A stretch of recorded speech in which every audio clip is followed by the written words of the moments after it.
पुस्तकाचं प्रकाशन केलं सर तुम्ही प्रमोद चौधरींच्या इथेनॉल मॅन आणि सगळ्याच तुमच्या एकूण या इथेनॉलच्या राज्याच्या धोरणाबद्दल सुद्धा बराच उहापोह झाला।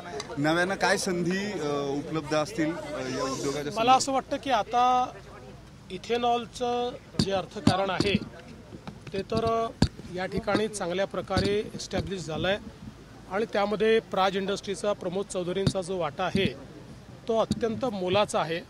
त्याचा उल्लेख मी आज केलेलाच आहे, पण त्याच्या पलीकडे आज आपण चाललेलो आहोत आणि आज त्यांनी जे सांगितलं की पॉलीलॅक्टिक ॲसिड की ज्याच्यापासनं बायोडिग्रेडेबल प्लास्टिक बनतं, साखरेपासनं पॉलीलॅक्टिक ॲसिड हे जे तंत्रज्ञान विकसित केलेलं आहे आत्तापर्यंत हे परदेशी तंत्रज्ञान होतं, त्यामुळे ते महाग पडत होतं आणि म्हणून ते वापरणं तेवढं कठीण होतं।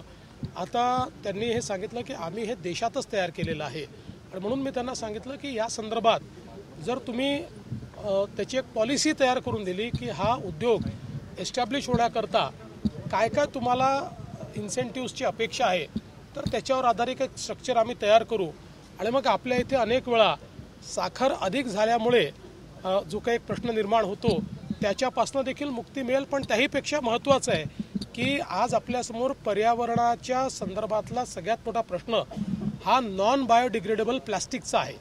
आपलं संपूर्ण पर्यावरण हे प्लास्टिकमुळे खराब होतं आहे, त्यामुळे हळूहळू बायोडिग्रेडेबल प्लास्टिककडे जर आपण जाऊ शकलो तर एक मोठी सेवा पर्यावरणाची त्या माध्यमातून होईल आणि म्हणून मी त्यांचं त्या संदर्भातलं अभिनंदन देखील केलेलं आहे आणि त्यात पुढची वाटचाल देखील आम्ही करण्याचा प्रयत्न करणार आहोत। पण सर हे धोरणात सातत्य राहत नाही, अनेकदा इथेनॉलचं प्रोडक्शन थांबायला सांगितलं नंतर सुरू केलं जातं। असं आहे की सातत्य पूर्णपणे राहिलेलं आहे। एकदा काही महिन्यांपुरतं त्या संदर्भातला काही पुनर्विचार झाला होता, कारण त्यावेळी असं लक्षात आलं होतं की कदाचित साखरेची मोठी कमतरता होऊ शकते, पण जसं साखरेचा जो काही कोटा आहे त्या संदर्भातली खात्री झाली तर त्यानंतर सरकारने पुन्हा परवानगी दिली। अशी काही 5-10 वर्षात एखाद वेळेसच अशी परिस्थिती येते। शेवटी आपल्याला पहिलं प्राधान्य हे साखरेलाच द्यावं लागतं, पण मला असं वाटतं की मोदी सरकारने जे धोरण केलं आज त्यामुळे 20% ब्लेंडिंगपर्यंत आपण पोचलो।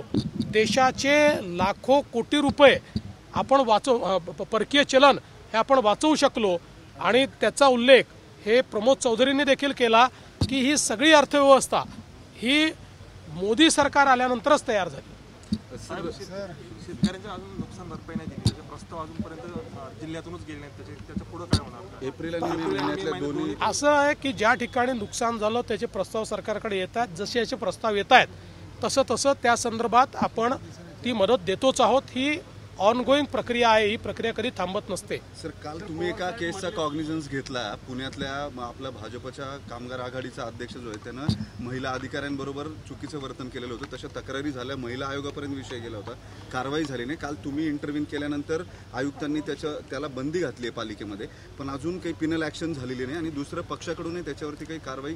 बघा, मी पहिल्यांदा तर तुम्हाला सांगतो, कुठल्याही पक्षाचा कोणी असो चुकीचा वागेल, कायदा मोडेल तर या राज्यामध्ये त्यांना आम्ही सोडणार नाही। त्याच्यामुळे जी काही कारवाई झाली पाहिजे ती कारवाई कोणत्याही पक्षाचा असो, आमच्या पक्षाचा असो, दुसऱ्या पक्षाचा असो, ती होणारच। महायुतीचं जागा वाटप थोडा झिरकीचं होईल, खूप ओढाताण होईल, शक्य वाटत नाही। मग जरा काही अडचण आली तर पवार साहेबांचा सल्ला घेऊन टाकू। त्यांना सोबत घेणार तुरुंगात जायचं वय नाही, भाजपसोबत जाण्याबाबत प्रस्ताव मांडताना शिंदेंनी संवाद साधल्याचा संजय राऊतांचा दावा। संजय राऊत हे काय बोलतात हे मला कशाला विचारता? माझ्या लेवलचा कोणी व्यक्ती असेल, ज्याला राजकारण समजतं, ज्याला खरं बोलता येतं, असा कोणी व्यक्ती असेल त्याच्यावर मला प्रश्न विचारत जा।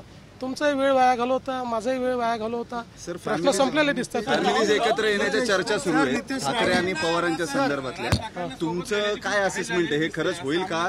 ठाकरे एकत्र येतील? मागच्या वेळेस बोललो तेच आजच सांगतो, बेगानी शादी में अब्दुल्ला दिवाना मी नाही।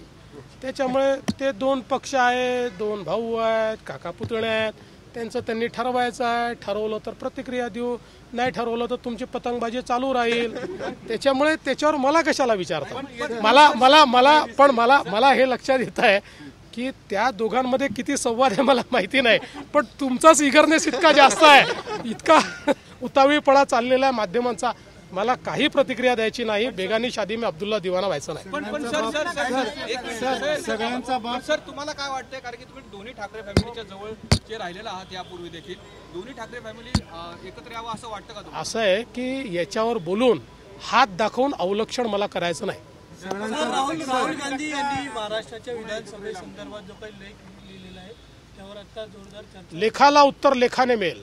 तुम्ही लिहिणार आहात? सर सगळ्यांचा बाप बसला असं राणीने उस्मानाबाद धाराशिवमध्ये ते बोलले. काय बोलले मला माहित नाही, पण मी महाराष्ट्राचा सेवक आहे.